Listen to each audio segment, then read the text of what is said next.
Vite, capitaine, maintenant c'est à nous de jouer. Encore ? Va falloir jouer serré. Règle suivante, je vous prie. Et pour cette deuxième partie du jeu, on commence avec mon préféré, les titres alternatifs. Ah. Alors, Stécie, ça va, tu te souviens ? Oui, je me souviens. Ok, bon. Alors, Idol Exorcist. Ça, bienvenue à Derry. Non. Ah, celui-là, je pensais que vous l'auriez direct. Idol Exorcist.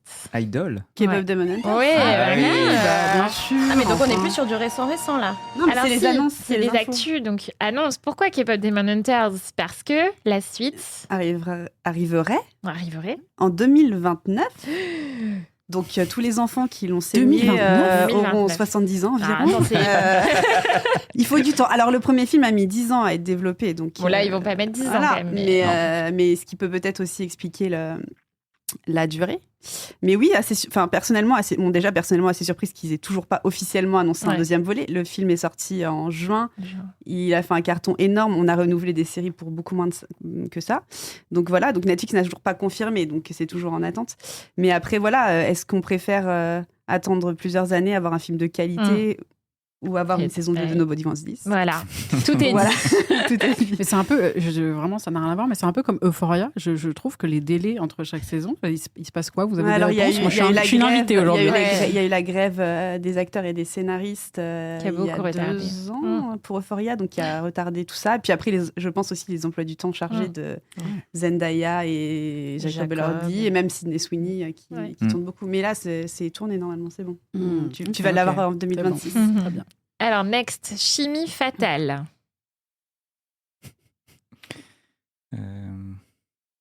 Chimie fatale.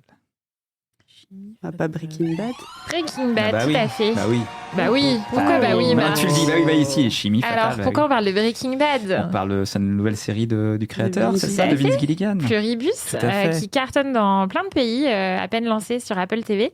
Et Vince Gilligan, du coup, a pu compter sur le soutien des anciens acteurs de Breaking Bad, dont Bryan Cranston, Aaron Paul, tout ça, qui ont fait une vidéo de promo de sa nouvelle série Pluribus.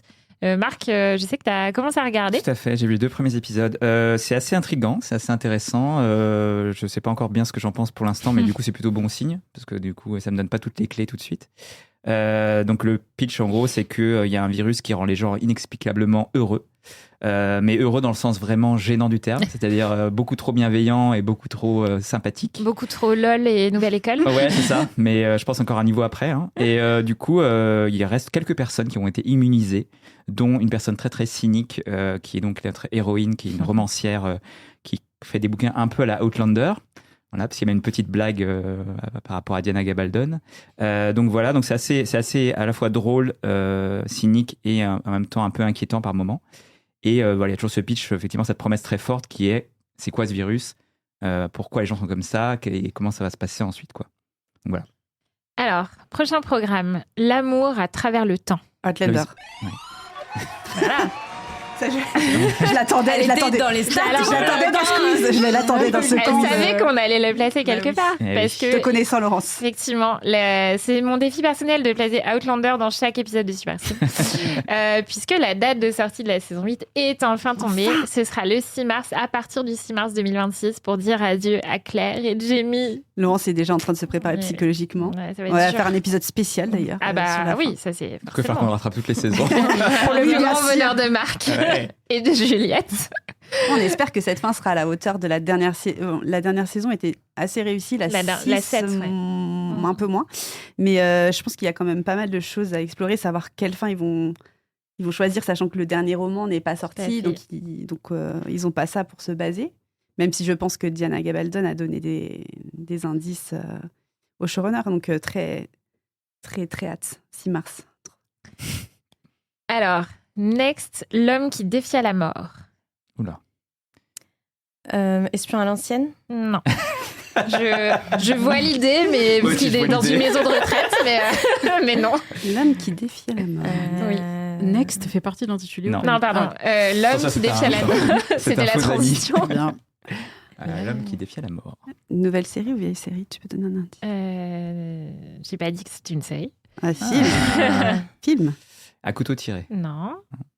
Autre alternative de titre, Création interdite. Frankenstein. J'aurais pu l'avoir. Qui est numéro 1 des films anglophones dans le monde sur Netflix, avec 29,1 millions de visionnages en quelques jours seulement. Et des effets spéciaux assez bluffants, je crois, pour notamment 42 prothèses pour transformer Jacob et Lordi, dont on parlait tout à l'heure, en Frankenstein. Personne l'a vu du coup là pour le moment? Pas encore, parce que c'est ce qu'on disait avec Marc hier, il fait 2h30, donc j'ai besoin de prendre mon élan avant de le lancer. Et on enchaîne avec la catégorie suivante, qui sont les ressemblances. La fameuse. Alors, la catégorie préférée de tout le monde. On cherche donc Stacy, un acteur américain qui ressemble, toujours selon ChatGPT, à John Hamm, Matthew McConaughey et Brad Pitt. C'est un mix de... C'est un mix. Matthew Rhys? Non. Matthew McConaughey. Matthew McFadden? Non. C'est tous les Matthew. Ce n'est pas un Matthew. C'est pas un Matthew.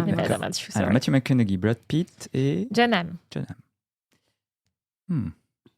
Un beau gosse, quoi, en fait. Ouais, un beau gosse. Voilà. Un beau gosse qui a un projet bientôt qui va sortir, quoi. Un beau gosse qui est là depuis longtemps, qui nous a parlé de ce qu'a fait un mea culpa sur sa coupe mulet, il n'y a pas longtemps, je crois, ces derniers jours. Chad Michael Murray? Non. Coupe mulet? Ouais. Sa coupe mulet il y a longtemps. Ouais, j'ai compris. Est-ce qu'il sera à l'affiche d'une série? Il sera à l'affiche d'un film dérivé d'une série. Et je vous donne tout, là. Attends, laisse-nous réfléchir 5 minutes. Un film dérivé d'une série, je suis encore plus perdue. La coupe mulet, là, ça m'a perdu. Mais américain, t'as dit. What else? George Clooney. En fait, j'allais te dire George Clooney. J'ai cru, et en fait, tu m'as dit coupe mulet. J'ai fait ça peut pas être George. Si, c'est vrai, dans les années 80, effectivement, il avait une belle coupe mulet. Ouais. Et donc, George Clooney, effectivement, qui fera une apparition au casting du film 10% de Netflix, dérivé de la série de France 2. Ça m'a fait rire parce que le mois dernier, quand on a parlé du film 10% dans Superstream, Juliette, tu nous as dit, quand je t'ai parlé des premiers noms qui tombaient, qui étaient, je crois, Laetitia Casta, Vincent Mackel, et tu nous as dit, ouais, j'aurais préféré Brad Pitt. Bon, ça va, t'es pas tombé loin. Et puis c'est pas dit qu'ils viennent pas, en fait. Brad Pitt, c'est pas fini, en fait. Tu écoutes Superstream. Et il y a aussi un remake américain de 10% qui vient d'être annoncé. Il y avait eu un remake anglais, un remake indien, je crois. Et voilà, le remake américain n'avait pas encore été fait, donc c'est pour bientôt. La régie pensait à me rajouter ce point, parce que je pense que ce sera le seul de cet épisode. Alors, on le donne avec générosité. S'il vous plaît. Il te reste une dernière chance de te... Allez, je m'accroche. Un acteur américain qui ressemble à George Clooney, selon ChatGPT, même élégance posée et charisme calme. À Pierce Brosnan, même allure sophistiquée et regard sérieux. Daniel Craig. Et à Kevin Costner, ce n'est pas Daniel Craig. J'allais dire Daniel Craig aussi. Même énergie de patriarche, solide et réfléchi. Oula. Kevin Costner. Non, du coup, pardon, c'est Kevin Costner. Pardon. C'est sur Yellowstone. Donc, il ressemble à George Clooney, Pierce Brosnan et Kevin Costner. Ok. Donc, ce n'est pas un premier... C'est un jeune, quoi. C'est un jeune. Le mari de Calista Flockhart. Harrison Ford. Harrison Ford, non. C'était pas mal. DiCaprio? Non plus. Un peu plus âgé. Plus âgé que DiCaprio. Est-ce que Juliette a parlé de sa série il y a pas longtemps? Non. J'allais dire Ted Danson, sinon. Je cherche. C'est une série qui n'est pas une série originale de plateforme de streaming, mais qui est dispo sur des plateformes de streaming. Si tu triches en plus. Il y a tout. Attends, t'as dit George Clooney, Kevin Costner et Pierce Brosnan. C'est quelqu'un qui vient de reprendre son rôle très récemment. Dans une série qu'il avait quittée. Mais non, Stacy n'aura pas de... Alors, je vois sur que la régie t'a quand même rajouté un point de la participation. Il a repris son rôle dans une série. Ouais, vas-y. Alors, c'est Mark Harmon qui a interprété Gibbs dans NCIS. Voilà. Enfin, George Clooney, il est un peu plus vieux quand même. Ça m'a mis sur la mauvaise piste, effectivement. Et qui donc effectivement a repris son rôle très brièvement dans un épisode spécial de crossover entre NCIS et le préquel NCIS Origins. T'espérais vraiment qu'on l'ait celui-là? Écoute, moi j'ai foi en vous. Allez, les points, petit rappel des points. Donc Stacy, 1 point pour la participation. Voilà, c'est pour l'honneur.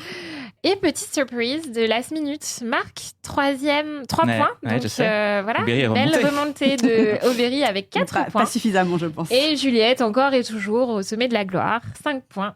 Voilà, décidément. Juliette qui lève les épaules. Non, mais j'ai eu un petit coup de chaud quand Berry nous a lâché Outlander, Breaking Bad. J'ai fait...